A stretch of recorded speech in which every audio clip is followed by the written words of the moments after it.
खरं तर विरोधी पक्ष नेते आहात, सत्ताधाऱ्यांनी जी काय आता मोहीम हाती घेतलेली काय सांगा? नाही, यात सत्ताधारी आणि विरोधकाचा काय भाग नाही आहे.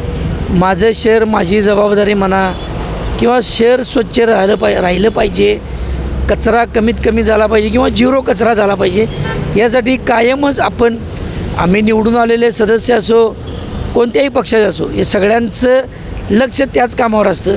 आज माननीय महापौर साहेबांनी आव्हान केलं, त्यामध्ये आम्ही देखील सगळेजण उत्साहानं सहभागी झालो आणि ही जबाबदारी कायमचीच आपण पत्करलेली असतो. सदस्य असतील, स्वयंसेवी संस्था असतील, काही नागरिक देखील कायमपणे आयुष्यभर सकाळी उठल्यापासून ते त्यांच्या जीवनात कायम स्वच्छता राहिली पाहिजे, कमीत कमी कचरा राहिला पाहिजे, यासाठी प्रयत्नशील असतातच. आज महापौर साहेबांचं आव्हान झाल्यावर प्रत्येकजण आज हिरिरीनं भाग घेत आहेत आणि खरंच ही प्रत्येकाची जबाबदारीच आहे. कचरा कमी करणं हेच मूळ स्वच्छतेचं प्राधान्यानं काम आहे.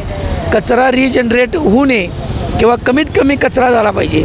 झालेल्या कचऱ्यावर प्रोसेस करून घरातल्या घरात त्या कचऱ्याचं कसं मी प्रोसेस करून तो पुनर्वापर होईल, याकडे देखील आपण सगळ्यांनी बघितलं पाहिजे. प्लॅस्टिकचा वापर टाळला पाहिजे, कमीत कमी कचरा केला पाहिजे, कुठेही सार्वजनिक ठिकाणी थुंकलं नाही पाहिजे.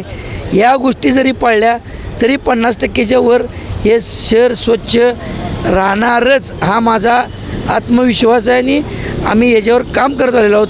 त्यामुळं आजचा उपक्रम नक्कीच स्तुत्य. त्यामध्ये कसलंही आम्ही सत्ताधारी विरोधक न बघता सगळीजण आम्ही त्यात हिरिरीनं सहभागी झालेलो आहोत. चांगला उपक्रम उपक्रम हाती घेतलेला आहे. भविष्य काळात असेच पुढे हाती घेतले जातं असं वाटतं? काय वाटतं? नाही, काय अडचण नाही ना, घ्यायला पाहिजेत सगळ्यांनी एकत्र येऊन अशी कामाला. हे शहर आपलं आहे, या शहरात अशा छोट्या छोट्या मोठमोठ्या उपक्रमातूनच एक सांघिक भावना तयार होते आणि सगळ्या कामात सगळीजण साथी हात बढाना, एक अकेला थक जाए तो मिलकर बोझ उठाना, हे जे आपल्याला गीत आहे ह्यातूनच शिकायचं आहे. या अशा कामात सगळ्यांनी एकत्र येत गेलं, शहरातला चांगल्या कामाला प्राधान्य राहील आणि यातनं एक शहराची ओळख आणि शहर राज्यात नाही देशात अग्रभागी राहील, यात काही शंका वाटत नाही. खरं तर हा हुकूम हाती घेतला, पण महापालिकेत तेवढे सक्षम असे कामगार वर्ग किंवा इक्विपमेंट्स आहेत का? आता हे बघा, कोणत्याही गोष्टीला पॉझिटिव्ह निगेटिव्ह गोष्टी आहेतच. आपण आज प्रयत्न करत आहोत, यात ज्या काही त्रुटी राहतील, ह्याला ज्या काही आवश्यक बाबी असतील त्या प्रयत्न करायला आपण हिरिरीनं परत पुन्हा एकदा संयुक्तपणे आपण समोर जाऊ ना, त्याची मागणी ठेवू राज्य शासनाकडे.